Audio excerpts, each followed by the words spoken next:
दूरदर्शन किसान चैनल चौपाल चर्चा की टीम पहुंची उत्तर प्रदेश के जिला बागपत, गांव हिसाबदा में।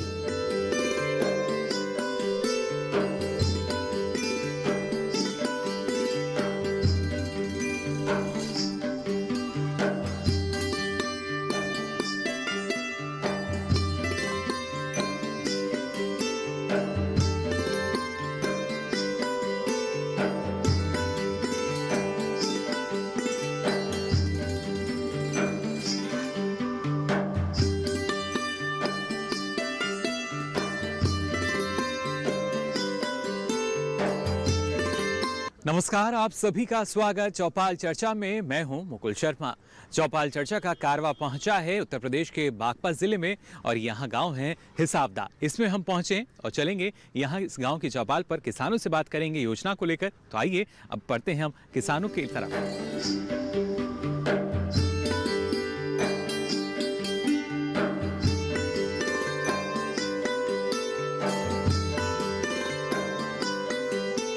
तो देखिए, जैसा हमने आपसे कहा था, हम किसानों के बीच अब यहाँ पहुँच चुके हैं, जहाँ पर उनसे जानकारी लेंगे और साथ ही साथ जायज़ा भी लिया जाएगा कि जो सरकारी योजना हमारी चल रही है उसकी कितनी जानकारी किसानों के पास है और क्या उसी तरीके से जो जानकारी है किसानों के बीच पहुंच भी पाती है या नहीं, क्योंकि जिम्मेदारी हर किसी की तय की जाती है। फिर चाहे हम कृषि विज्ञान केंद्रों की बात करें या कृषि विभाग की बात की जाए, राज्य सरकारों की बात की जाए, एक खास तौर से अगर देखा जाए समावेश जो है वो हमें नज़र आता है और उसी के बाद प्रयास जो होते हैं उसका फ़ायदा हमारे किसानों तक पहुंचता है। लेकिन यहाँ कितना फ़ायदा पहुंचा है नहीं पहुंचा है, इस बारे में हम यहाँ पर जो किसान हैं उनसे जानकारी लेने की कोशिश करेंगे। और शुरुआत की अगर बात की जाए, देखिए, क्योंकि काफ़ी महत्वपूर्ण रहता है कि शुरुआत में हमारे साथ किसान जुड़ते हैं, अपने अनुभव साझा करते हैं। हालांकि कुछ किसान हैं जो हिचकिचाहट में बोल नहीं पाते, लेकिन जैसे जैसे हमारे साथ जो किसान जुड़ेंगे उनके अनुभव आपके साथ हम यहाँ साझा भी करेंगे। फिलहाल यहाँ एक युवा किसान जो है मुझको नज़र आ रहे हैं, क्योंकि बाकी अनुभवी किसान भी हैं, उम्रदराज भी हैं। लेकिन मैं चाहूँगा सबसे पहले अगर आप खड़े हो जाएं एक बार। जी, अपना नाम हमें बता दीजिए। मेरा नाम संजीव सिंह है। जी, संजीव जी, आपके गांव की अगर हम बात करें तो सबसे खास बात क्या आपको लगती है जो ना सिर्फ उत्तर प्रदेश बल्कि पूरे भारत में इस गांव को सबसे अलग रखती है? मेरे गांव में गन्ने की फसल सबसे मुख्य है और सबसे अच्छा 2-3 सेंटर पे हम आपूर्ति करते हैं और तीनों सेंटरों को हम अपने एरिया में सबसे ज़्यादा सप्लाई करते हैं। बागपत चीनी मिल को हम गन्ना देते हैं, किनोनी शुगर मिल को हम गन्ना देते हैं और इसमें गन्ने की सप्लाई में हमारा गांव एरिया में सबसे ज़्यादा आपूर्ति करता है। जी, इसके साथ ही अगर हम बात करें प्रधानमंत्री फसल बीमा योजना की, सरकार की एक महत्वपूर्ण योजना जो कि जब किसानों की फसल में नुकसान की स्थिति आती है तब हम मान सकते हैं कि उस नुकसान की भरपाई के लिए ये योजना है। बाकी तो सभी फसलों में इसका फायदा है, लेकिन जहाँ तक गन्ने का लिया जाए, गन्ने में इसका फायदा अभी नहीं मिला है। उसमें शामिल नहीं किया गया। गन्ने को शामिल नहीं किया, जबकि हमारे से पिछली बार इस लोगों ने काट भी लिया था। जी। तो अब आने वाले समय में क्या आपकी मांग है, क्या इसमें जो गन्ना फसल है उसको शामिल करें? इसमें जोड़ा जाए। देखो, गन्ने में नुकसान होता है, ऊपर से बिजली की लाइन जा रही है, उसमें कोई फॉल्ट हो गया, गन्ने की फसल है, उसमें एक बार जरा सा फॉल्ट होती पूरे की गन्ने की फसल एक साथ जल जाती है, उसमें किसी को रोका नहीं जा सकता। अगर रोकना भी चाहे तो फायर ब्रिगेड कितनी दूर से आएगी वो नहीं पहुंच पाएगी और वो सारा जल जाएगा।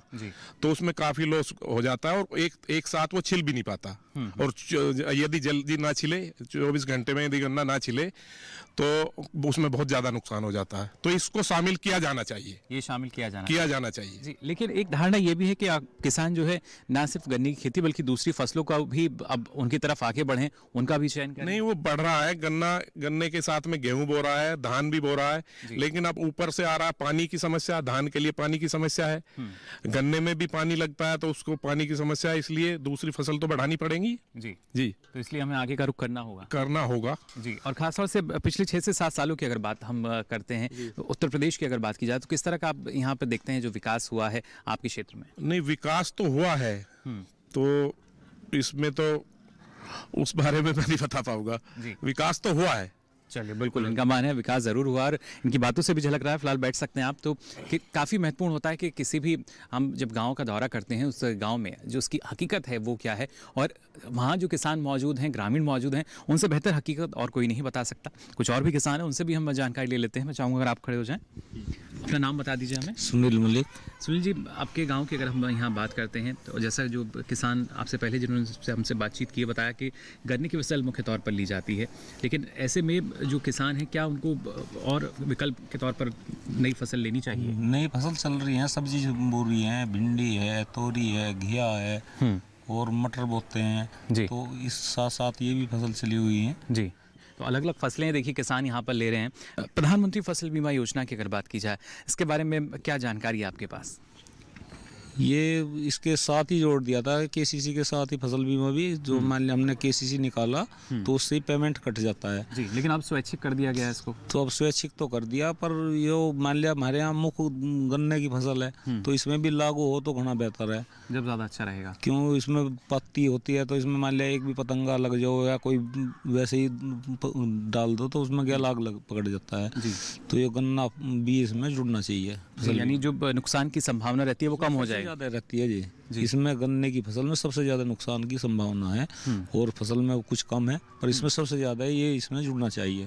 चलिए बिल्कुल। और लेकिन जो आपने यहाँ सुझाव दिया है, अगर गन्ने की फसल उसमें शामिल हो जाती है फिर किस तरीके से देख सकते हैं आप इस योजना को? तो मान लिया ऐसा है जी, मान लिया हमारे गन्ने में आग लग जाती है आज और उसे ना तो पशु के लाग रहता हो और 2 दिन में ही वो हर हाल में 1 दिन में डालना पड़ता है, तो ना ये शुगर मिल वाले लेते हैं वो रिकवरी के आधार पर आता है, फिर नहीं कब पेमेंट आता है उसका, तो उसमें बहुत ज़्यादा समय लग जाता है और नहीं हो पाता, किसानों को बहुत मोटा नुकसान होता है इससे जी।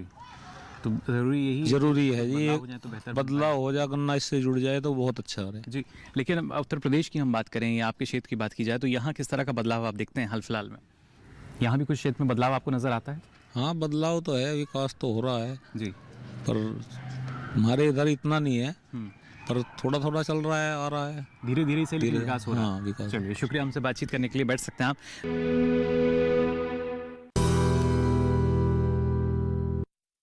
तो जाना आपने ना सिर्फ जो किसान हैं उनको काफ़ी हद तक जानकारी भी है, लेकिन अगर जानकारी नहीं है तो उस जानकारी को आइए हम पूरा कर देते हैं इस रिपोर्ट के जरिए। आइए डालते हैं खास नज़र इस खास रिपोर्ट पर।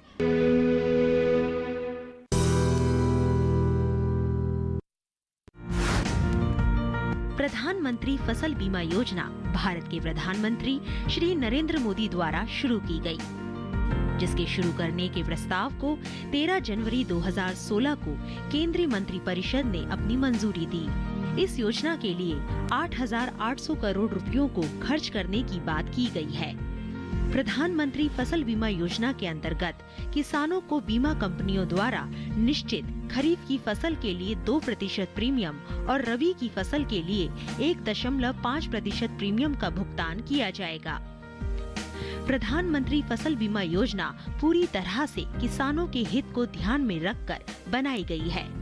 इसमें प्राकृतिक आपदाओं के कारण खराब हुई फसल के खिलाफ किसानों द्वारा भुगतान की जाने वाली बीमा की किस्तों को बहुत नीचे रखा गया है, जिनका प्रत्येक स्तर का किसान आसानी से भुगतान कर सके। ये योजना न केवल खरीफ और रबी की फसलों को बल्कि वाणिज्यिक और बागवानी फसलों के लिए भी सुरक्षा प्रदान करती है। वार्षिक वाणिज्यिक और बागवानी फसलों के लिए किसानों को 5% प्रीमियम का भुगतान करना होगा। प्रधानमंत्री फसल बीमा योजना के मुख्य तथ्य: योजना की प्रीमियम दरों को कम रखा गया ताकि सभी किसान बीमा का लाभ लें। इसके अंतर्गत रबी, खरीफ, वाणिज्यिक और बागवानी फसलें शामिल हैं। खरीफ के लिए 2% प्रीमियम का भुगतान, रबी फसल के लिए 1.5% प्रीमियम का भुगतान, वार्षिक वाणिज्यिक और बागवानी फसलों के बीमा के लिए 5% प्रीमियम का भुगतान। सरकारी सब्सिडी पर कोई ऊपरी सीमा नहीं। बचा हुआ प्रीमियम 90% होता है तो ये सरकार द्वारा वहन किया जाएगा। शेष प्रीमियम बीमा कंपनियों को सरकार द्वारा दिया जाएगा। राज्य तथा केंद्र सरकार में बराबर से बांटा जाएगा। किसान मोबाइल से फसल के नुकसान के बारे में आकलन कर सकता है। मनुष्य द्वारा निर्मित आपदाओं जैसे कि आग लगना, चोरी होना, सेंध लगना आदि इस योजना में शामिल नहीं है।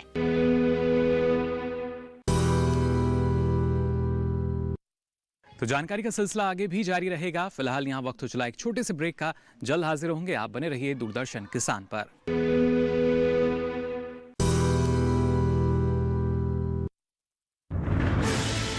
कोरोना वायरस के खतरे से बचते हुए फसल की कटाई, बिक्री, खरीद, नई फसल की जुताई और बुआई सुरक्षित हो सकती है अगर हम लगातार हाथों को साबुन और साफ पानी से नियमित अंतराल पर धोते रहें। नाक, मुंह को मास्क, गमछे या कपड़े से ढक कर रखें। आंख, कान, नाक, मुंह न छुएं। आपस में 2 गज की दूरी बनाए रखें। मास्क और 2 गज की दूरी के मंत्र को अभी हमें छोड़ना नहीं है। फसलों की बुवाई एवं कटाई करते समय आपस में कम से कम 2 गज की दूरी बनाए रखें। फसल की कटाई करने के बाद छोटे छोटे ढेरों में इकट्ठा करें। कृषि के औजारों की समय समय पर सफाई करें। एक दूसरे के साथ औजारों की अदला बदली न करें। श्रमिकों के शौचालयों और हाथ धोने की जगह की ठीक से सफाई जरूरी है। बुआई, कटाई एवं मड़ाई के दौरान इस बात का ध्यान रखें कि इन स्थानों के आसपास कोई थूके नहीं। कंबाइन, हार्वेस्टर, थ्रेशर, जुताई और बुआई की मशीनों को इस्तेमाल से पहले साफ करें। मशीनों के इस्तेमाल से पहले और इस्तेमाल के बाद हाथ साबुन से साफ करें। वाहनों, बोरियों, थैलियों और पैकिंग के दूसरे सामान की साफ सफाई पर भी खास ध्यान दें। खरीद केंद्र पर आने से पहले किसानों एवं श्रमिकों की जांच। खरीद केंद्रों पर भीड़ न लगाएं एवं किसानों को बारी बारी से बुलाएं। गोदामों पर खरीदी हुई फसल को लेने में शीघ्रता करें ताकि किसानों एवं श्रमिकों को रुकना ना पड़े। कोरोना के खतरे से बचाव और अधिक जानकारी के लिए आरोग्य सेतु ऐप डाउनलोड करें। देश में खाद्य सुरक्षा के ये सिपाही भोजन की निरंतर उपलब्धता को सुनिश्चित करते हैं। किसान स्वस्थ रहें तभी हम कोरोना वायरस से जीत पाएंगे, आगे बढ़ पाएंगे। किसान सबल, देश प्रबल।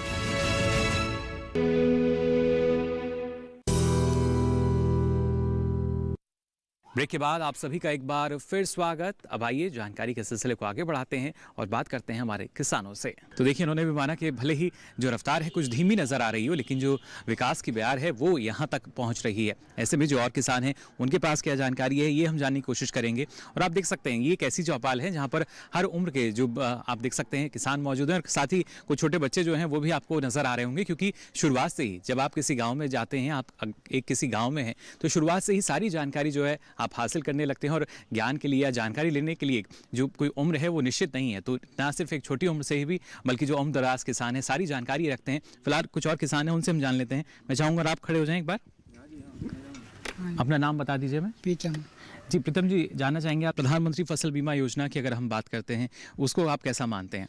बढ़िया जी। अच्छी योजना है। हाँ। क्योंकि फसल में अगर नुकसान होता है तो उसकी भरपाई हो जाती है। हाँ जी, ऐसा प्रधानमंत्री अब लोग हो या ना हो, ना हो, आया ना हो, आवाग गए जैसा ही हो। ऐसा लगता है कि ज़रूरत नहीं पड़ेगी, यानी क्योंकि प्राकृतिक आपदा की वजह से जो नुकसान होता है तब जाकर उसका हम कह सकते हैं जो भुगतान की राशि है वो हमारे पास पहुंचती है। हाँ जी, बहुत बढ़िया हो रहा है। चलिए, शुक्रिया, बैठ सकते हैं आप भी। तो देखिए, हर एक किसान का अपना अलग मत है, लेकिन जब हम योजनाओं की बात करते हैं, अलग अलग योजनाएं हैं हमारी सरकार की, कैसे वो फलीभूत होती नज़र आ रही हैं, इसके लिए जो कृषि विभाग है वो भी लगातार प्रयास करता है। हमारे साथ कृषि विभाग के जो अधिकारी हैं वो भी मौजूद है, उनसे हम जानकारी लेते हैं। मैं चाहूँगा अब एक बार आप खड़े हो जाएँ जी, परिचय हमें दे दीजिए। जी, सुभाष चंद्र जी। सुभाष जी, कृषि विभाग से हूँ मैं जी, लाना ब्लॉक से ही। प्रधानमंत्री फसल बीमा योजना की अगर बात की जाए तो किसानों का मानना है कि क्योंकि गन्ना एक ऐसी फसल है जो उसमें शामिल नहीं है, लेकिन क्या इस तरह के सुझाव जो हैं वो जाते हैं राज्य स्तर पर, एक ब्लॉक स्तर से ज़िला स्तर पर, और फिर राज्य सरकार के पास के गन्ना जैसी जो फसलें हैं और गन्ना बहुल्य क्षेत्र है तो उसको भी शामिल किया जाए? हाँ, शामिल किया जाए, लेकिन इसमें क्या हुआ था कि अभी 2 साल पहले ही जब गन्ने की फसल पे भी प्रीमियम काट ली गई थी बैंकों के द्वारा, जो KCC होल्डर जितने भी हमारे हैं उन किसानों से प्रीमियम काट ली गई थी गन्ने की फसल पे भी जी। तो उसका भी किसानों ने विरोध किया, क्योंकि इसमें जितने भी आगजनी का क्लेम इसमें नहीं है, जो प्रधानमंत्री फसल बीमा योजना है, की वजह से। तो जो भी प्राकृतिक आपदाएं हैं केवल उन्हीं को इसमें वो किया गया है, कवर किया गया है, तो इसमें आगजनी को कवर नहीं किया गया है। और गन्ने में अगर हम प्राकृतिक आपदा की बात करें तो प्राकृतिक आपदाओं से ज़्यादा नुकसान नहीं होता, आगजनी से ही किसान को नुकसान होता है और उसको बाहर कर दिया गया। तो किसान को इस योजना का लाभ नहीं मिला था, इस वजह से जो है किसानों ने उस पर विरोध किया और उसको गन्ने को बाहर कर दिया गया था। तो इस तरह का प्रावधान होना चाहिए कुछ? यदि आगजनी का क्लेम इसमें इन्वॉल्व हो जाता है तो किसानों को उसका बेनिफिट मिलेगा और किसान उसी परिप्रेक्ष्य में जो है उसकी मांग कर रहे हैं गन्ने को भी ऐड कर लिया जाए। चलिए, शुक्रिया हमसे बातचीत करने के लिए। तो देखिए, यहाँ किसानों की जो मांग है वो यही कि अगर गन्ने जैसी फसल को भी उसमें शामिल कर लिया जाएगा तो काफ़ी बेहतर रहेगा। फिलहाल एक युवा और यहाँ पर हैं, इनसे हम जानकारी ले लेते हैं। अगर आप खड़े हो जाएं जी, अपना नाम बता दीजिए हमें। सुमित कुमार। सुमित जी, आप किस तरीके से देखते हैं जो कृषि है, हमारी कृषि का क्षेत्र है, वो कैसे बदल रहा है आपके क्षेत्र में? वैसे ही बदल रहा है जैसे ही। क्या कुछ बदलाव आपने देखा है या नहीं? नहीं, गन्ना ही बोता है तो ज़्यादातर। तो गन्ने में तकनीक की बात करें या सिर्फ जो लागत है किसान की वही बढ़ पा रही है? लागत ही बढ़ पा रही है जी। मुनाफा नहीं होता? नहीं, इतना नहीं होता। लेकिन फिर भी किसान गन्ने को प्राथमिकता देते हैं। हाँ जी। क्या लगता है आपको, इसमें बदलाव आना चाहिए कि दूसरी फसलों की तरफ भी बढ़ें? क्योंकि देश के जो दूसरे किसान हैं और दूसरी फसलें भी लेते हैं और अच्छा मुनाफा भी लेते हैं। यहाँ दूसरी फसल हो नहीं पाती, जानवर हैं, सुअर हैं वगैरह वगैरह। जी जी। और ख़ासतौर से अगर हम बात करते हैं प्रधानमंत्री फसल बीमा योजना की, जो कि फसल का जो नुकसान होता है उसकी क्षतिपूर्ति के लिए एक योजना है, उसको कैसे आप देख पाते हैं? ठीक है ये किसान के लिए। हाँ जी। चलिए, शुक्रिया, बैठ सकते हैं आप।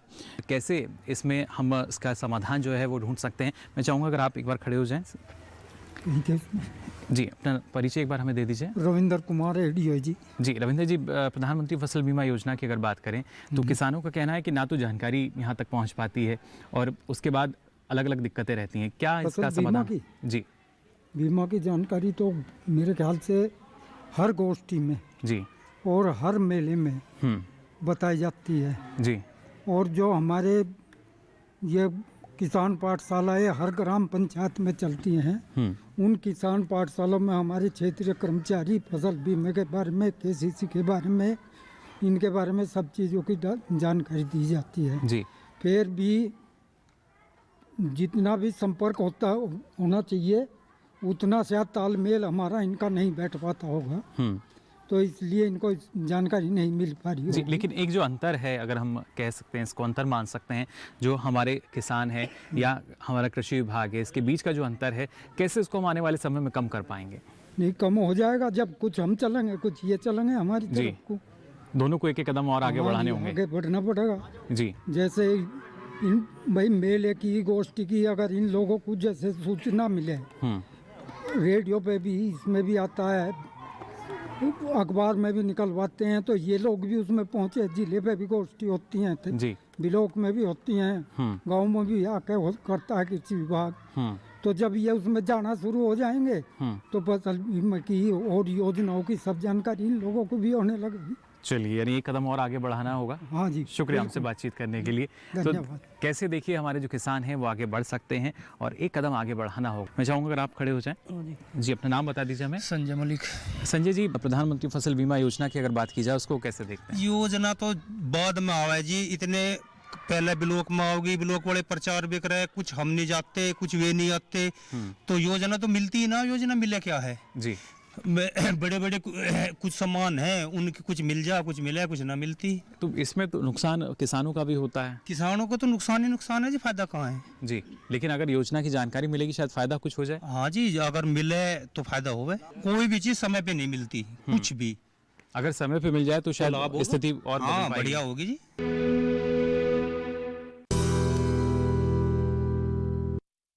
तो जाना आपने, ना सिर्फ जो किसान हैं उनको काफ़ी हद तक जानकारी भी है, लेकिन अगर जानकारी नहीं है तो उस जानकारी को आइए हम पूरा कर देते हैं इस रिपोर्ट के जरिए। आइए डालते हैं खास नज़र इस खास रिपोर्ट पर।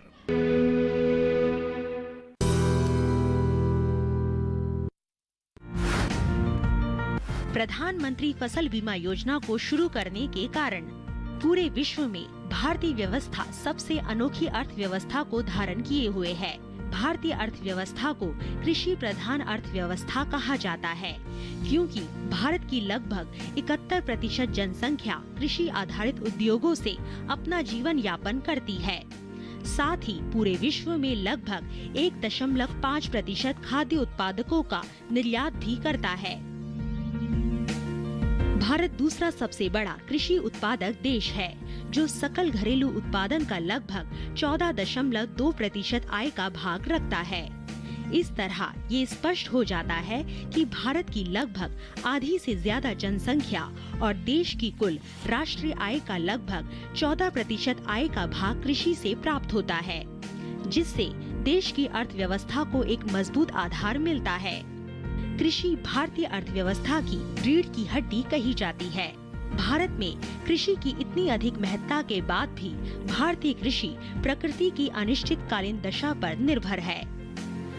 हालांकि भारत में कृषि के विकास से संबंधित अनेक योजनाएं अस्तित्व में हैं, किंतु वो पूरी तरह से किसानों के कृषि संबंधित जोखिमों और अनिश्चितताओं को कम नहीं करती है।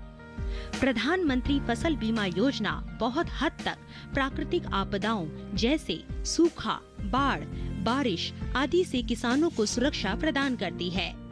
ये पुरानी योजनाओं में व्याप्त बुराइयों को दूर करके बीमा प्रदान करने वाले क्षेत्रों और बीमा के अंतर्गत आने वाली सभी फसलों की सही व्याख्या करती है। प्रधानमंत्री फसल बीमा योजना का महत्व और लाभ। किसानों के सबसे बड़े त्योहारों के समय में पीएम मोदी ने प्रधानमंत्री फसल बीमा योजना को केंद्रीय मंत्री परिषद से पारित कराकर भारतीय किसानों के लिए बहुत बड़ी सौगात दी है। ये योजना अपने आप में बहुत महत्वपूर्ण योजना है, क्योंकि ये भारतीय अर्थव्यवस्था के मुख्य आधार कृषि से जुड़ी हुई है। इस योजना के कुछ प्रमुख महत्व और लाभ निम्नलिखित हैं। सभी प्रकार की फसलों को बीमा क्षेत्र में शामिल किया गया है, जिससे किसान अनिश्चितताओं से मुक्त होकर जोखिम वाली फसलों का भी उत्पादन करें। ये योजना किसानों को मनोवैज्ञानिक रूप से स्वास्थ्य बनाती है। इसके क्रियान्वयन के साथ ही भविष्य में सकल घरेलू उत्पादकता में बढ़त। इसके क्रियान्वयन से किसानों में सकारात्मक ऊर्जा का विकास। सूखे और बाढ़ के कारण आत्महत्या करने वाले किसानों की संख्या में कमी। स्मार्टफोन के माध्यम से कोई भी किसान आसानी से अपने नुकसान का अनुमान लगा सकता है।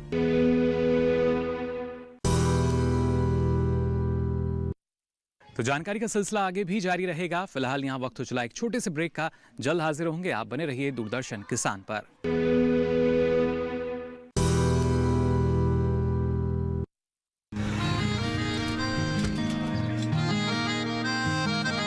क्या बात है भाई, आजकल तो काफी खुश नजर आ रहे हो।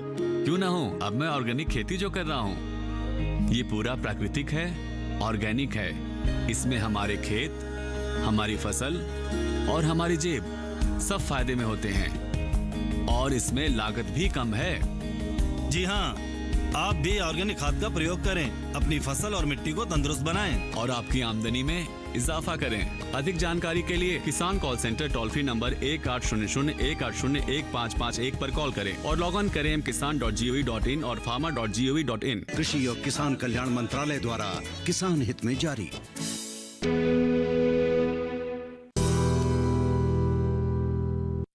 ब्रेक के बाद आप सभी का एक बार फिर स्वागत। अब आइए जानकारी के सिलसिले को आगे बढ़ाते हैं और बात करते हैं हमारे किसानों से।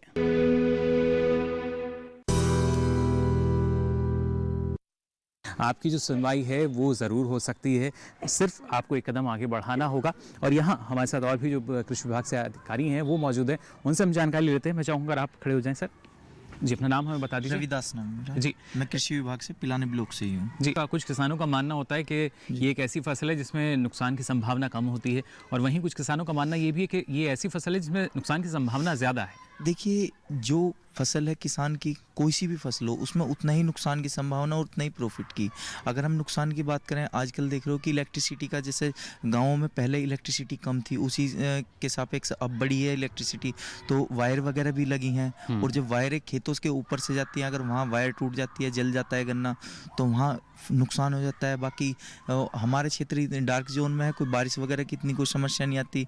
तो केवल मुख्य समस्या जो है यही है कि एक तो जो कुछ जंगली पशु हैं वो नुकसान कर देते हैं, और गन्ने के इससे जो बिजली की तारें हैं इनसे जल जाता है गन्ना। जी, तो यहाँ पे थोड़ा सा अगर बदलाव हो जाए, अगर थोड़ा बदलाव हो जाए यहाँ से, बाकी बहुत अच्छी योजना है। और कुछ किसानों को जागरूकता की वो है, कुछ देखिए हम लोग प्रयासरत हैं और काफ़ी प्रयासरत हैं कि जितना ज़्यादा से ज़्यादा हो हम किसानों को योजनाओं का लाभ भी और जानकारी दोनों पहुँचाएं। तो तो जाना आपने इस गांव की चौपाल पर किस तरीके से जो अलग अलग योजनाएं हैं उनकी जानकारी पहुंचती है, और कई जगह हमने देखा जो जानकारी है उसकी कमी भी है, अभाव भी है।